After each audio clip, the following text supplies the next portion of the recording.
இன்றைய ஆவிக்குரிய வார்த்தை ஆபகுக் 3:19. ஆண்டவராகிய கர்த்தர் என் பலன், அவர் என் கால்களை மான்கால்கள் போலாக்கி உயரமான ஸ்தலங்களில் என்னை நடக்க பண்ணுவார்.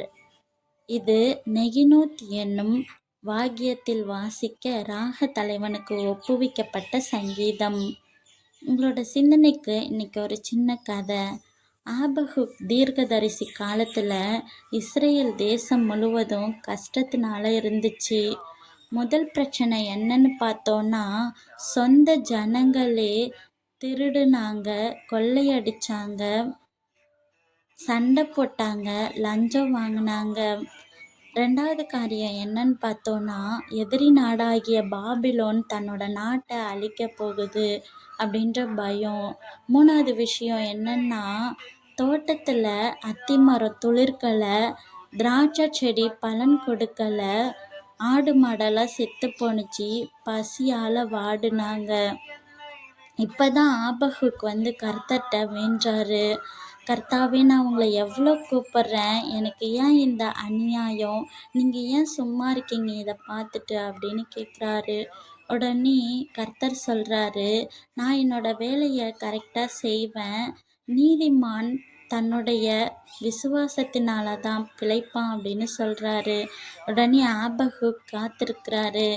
ஆனால் அந்த பிரச்சனை குறையலை, இன்னும் அதிகமாக தான் ஆணுச்சு.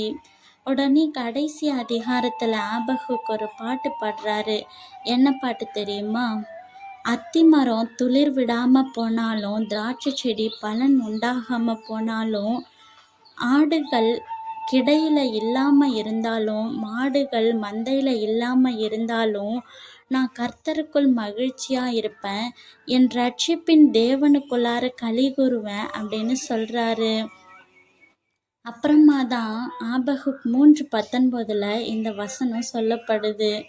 மான்கால்களோட ஸ்பெஷல் என்னன்னு தெரியுமா? மலைமான் செங்குத்தான பாதையில் தான், வழுக்கக்கூடிய பாதையில் தான் துள்ளி குதிச்சு இடரல் இல்லாமல் ஓடும். கீழே பள்ளம் இருந்தாலும் அதை பார்த்து பயப்படாது. அதனால தான் அதுக்கு இந்த கால்களை கர்த்தர் கொடுத்துருக்காரு. கர்த்தர் இந்த கால்களை அதுக்கு படைச்சிருக்காரு. ஆபகுக் சொல்கிறாரு, என்னோட வாழ்க்கையில் கூட செங்குத்தா வழுக்கக்கூடிய பாதையாக பிரச்சனை எனக்கு காணப்படுது. ஆனால் கர்த்தர் என் கூட இருந்தாருன்னா நான் மகிழ்ச்சியாக இருப்பேன். என்னோட கால்களை அவர் மான்கால்களை போல் ஆக்குவார், நான் துள்ளி குதிப்பேன் அப்படின்னு சொல்கிறாரு. இதை கேட்டுட்ருக்க நம்மளோட வாழ்க்கையில் கூட ஆபகுக்கு இருந்த மலையை போல எந்த பிரச்சனை நம்மளுக்கு மலை போல தெரியுது? அம்மா குறைவான மார்க் எடுத்ததுனால திட்டுவாங்க, ஸ்டேஜில் பேசுகிறதுக்கு பயம், எதிரிகளை பார்த்து பயம், நம்ம ஜெபிச்சுமே அப்பா குடிய விடலை அப்படின்ட்டு கஷ்டமாக இருந்தது, கடவுள் நம்மளுக்கு ஒரு பதிலுமே கொடுக்கலன்னு பயம். ஆனால் நம்மளோட பலவீனத்தில் தான் கர்த்தர் நம்மளோட பலனாக இருக்கார். நம்ம ஃபீல் பண்ணுறப்ப அவர் நம்மளுக்கு ஸ்ட்ரென்த்தை கொடுக்குறாரு. நம்மளுக்கு பிரச்சனை இல்லாதப்ப தான் மான்கால்கள் நம்மளுக்கு இருக்குன்றது இல்லை. அந்த பிரச்சனையோட நடுவில் தான் கர்த்தர் நம்மளுக்கு பலனாகவும் தைரியத்தையும் நம்பிக்கையையும் கொடுக்குறாரு. நம்மளோட உயரமான மலை என்னன்னு நினைக்கிறோம்?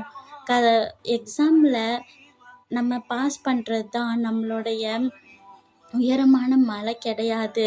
நம்மளோட கஷ்டத்துலேயும் நம்ம சந்தோஷமாக இருக்கோம் இல்லையா, அதுதான் நம்மளுடைய உயரமான மலை. அப்போ நம்ம என்ன பண்ணணும்? உயரமான மலையை பார்த்து அழுவக்கூடாது. நம்ம அந்த உயரமான மலையில் இருக்கக்கூடிய கர்த்தர்கிட்ட சொல்லணும், கர்த்தாவே, நீங்கள் தான் என்னோட பலன், நீங்கள் தான் என்னோட கால்களை மான்கால்களை போல் ஆக்கணும்னு சொல்லணும். உடனே அவர் நம்மளோட கால்களை மான்கால்களை போல் ஆக்குவார். நம்மளால் துள்ளி குதித்து ஓட முடியும். அன்பின் பரலோக பிதாவே, இன்று நாங்கள் கேட்ட வசனத்தின்படி எங்களுடைய பலன் ஒன்றுமில்லை, உங்களோட பலன் எங்களில் பூரணமாய் இருக்கும்படியாக ஜெபிக்கிறேன். அப்போ தான் நாங்கள் மான்கால்களை போல் ஓட முடியும். இந்த நாளிலும் பிறந்த நாள், திருமண நாள் காணக்கூடிய ஒவ்வொருவரையும் ஆசீர்வதிங்க. அவங்க வாழ்க்கையிலே இன்னும் அதிக அதிகமான வெற்றிகளை பெற கிருபை செய்யுங்க. ஆமென்.